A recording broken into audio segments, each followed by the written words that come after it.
Once more, recognize Mr. Smith of Nebraska. Thank you, Mr. Chairman. Certainly thank you to our panel. These issues, I'm glad we can engage on this and certainly hear diverse perspectives and perspectives that I hope can lead to better outcomes. I worry when arbitrary designations are leveled across the country, viewing one state at a time monolithically. I don't like it when that happens even to Nebraska, and we're, 3 House seats. That's not a lot. Not to mention other states too that have, far more, I should say, just more diverse needs across their state, across the demographics. And so I just am very concerned that the federal government, especially without a vote of Congress, because I happen to think that you take this subcommittee right here, just us, I think we could come up with both sides more appropriate designations than what this proposal seems to outline.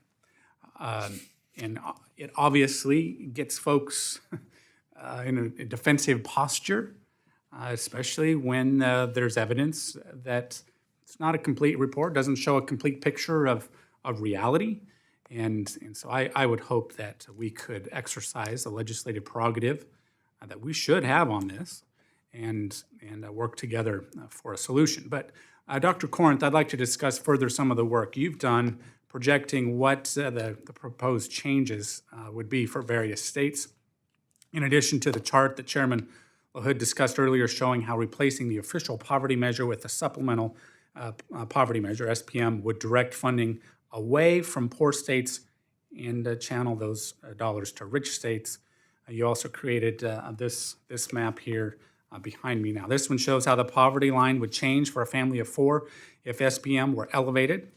How is it that a family in California making $47,000 across the state, or a family in Colorado making $40,000 across the state, doesn't matter where they might live within the state, would be considered in poverty, while the same family just across the border from Colorado, say in my home state here, and this corner of Colorado and this end of Nebraska, pretty similar in terms of cost of living.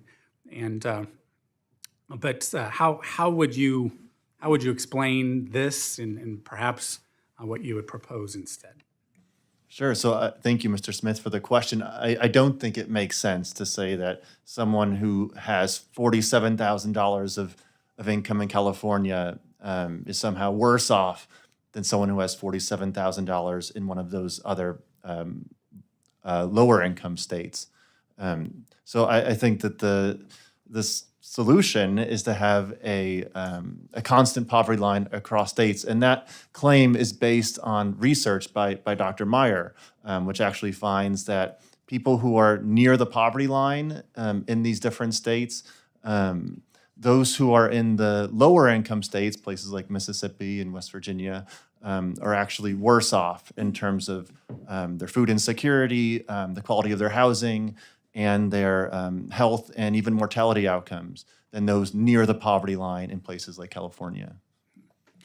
Thank you. Let me just reflect back. I know that when we talk about rural issues, rural is a different dynamic, one state to another. Even within my own district, rural looks different than, say, remote or what some folks would call a frontier. And yet, we've been able, I know I don't want to speak for my colleagues necessarily, but I know we've worked together on channeling resources to people in need.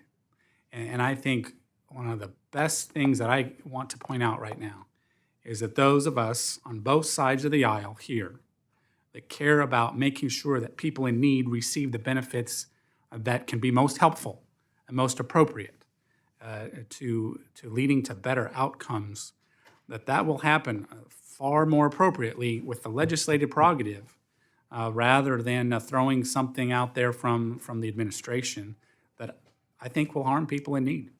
And that's what concerns me greatly.